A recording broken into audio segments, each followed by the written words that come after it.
यह high school के त्रिकोणमिति का एक प्रश्न है। इस प्रश्न में दिया है कि 0 degree less than or equal to theta ई less than or equal to 90 degree. तो निम्नलिखित को हल करना है। समीकरण दिया है sine square theta minus 2 cos theta plus 1/4 is equal to 0। चलिए इसको हल करते हैं। प्रश्न को लिख लेते हैं। प्रश्न है sine square theta minus 2 cos theta और प्लस 1/4 इज इक्वल टू 0।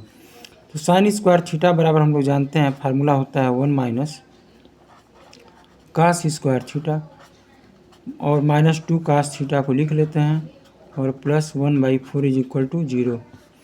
अब पूरे समीकरण में अंश में हम 4 से गुणा कर देते हैं प्रत्येक पद में।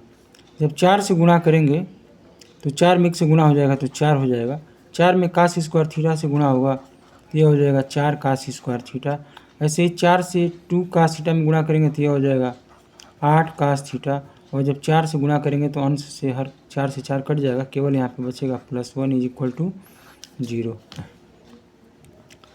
अब इसी को हम लिख सकते हैं minus 4 cos square theta minus 8 cos theta और प्लस 4 और 1 ऐड कर देंगे 5 हो जाएगा इज इक्वल टू 0।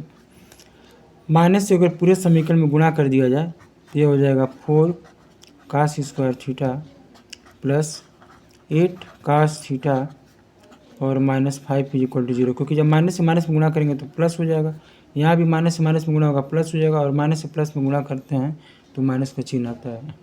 अब यह एक द्विघात समीकरण है और हम लोग जानते हैं, पढ़ चुके हैं पहले कि ax square plus bx plus c बराबर 0 जब द्विघात समीकरण के रूप में प्रश्न दिया हो तो x स्क्वायर के गुणांक में अचर पद का गुणा करते हैं, यानी a में c का गुणा करेंगे तो यहाँ पर 1 की जगह पे 4 है, c की जगह पे 5 है, यानी 5 में 4 से गुणा करेंगे तो 20 होगा। और इस 20 को हम लोग ऐसे 2 भाग में तोड़ते हैं कि गुणा करने पर 20 आए, जोड़ने पर या घटाने पर 8 आए। तो हम लोग जानते हैं कि 10 में 2 से गुणा करेंगे तो 10 दूनी 20 हो जाएगा, और 10 में से 2 अगर घटा देंगे तो 8 हो जाएगा। तो इसको हम लिख सकते हैं 4 cos square theta plus 10 cos theta minus 2 cos theta minus 5 is equal to 0। अब इसमें 4 और 10 है तो यहाँ 2 कास थीटा अगर हम कॉमन लेना, क्योंकि 2 कास थीटा से 4 कास स्क्वायर थीटा और 10 कास थीटा दोनों डिवाइड हो जाएगा, तो 2 कास थीटा से जब डिवाइड करेंगे 4 कास स्क्वायर थीटा को तो यहाँ बचेगा 2 कास थीटा, और कास थीटा से कास थीटा कैंसिल हो जाएगा, 2 से डिवाइड करेंगे 10 को तो यहाँ 5 हो जाएगा। माइनस 2 कास थीटा माइनस 5, अगर हम माइनस 1 कॉमन ले लेते हैं तो यहाँ बचेगा 2 कास थीटा और प्लस 5 इज इक्वल टू 0। क्योंकि जब माइनस कॉमन लेते हैं तो दोनों का चिन्ह जो है प्लस हो जाएगा, क्योंकि दोनों माइनस है इसलिए दोनों का चिन्ह प्लस हो जाएगा। अब 2 कास थीटा आप प्लस 5 पूरे में कॉमन है, इसको बाहर निकाल लेंगे तो बचेगा ब्रैकेट के अंदर 2 cos theta minus 1 is equal to 0।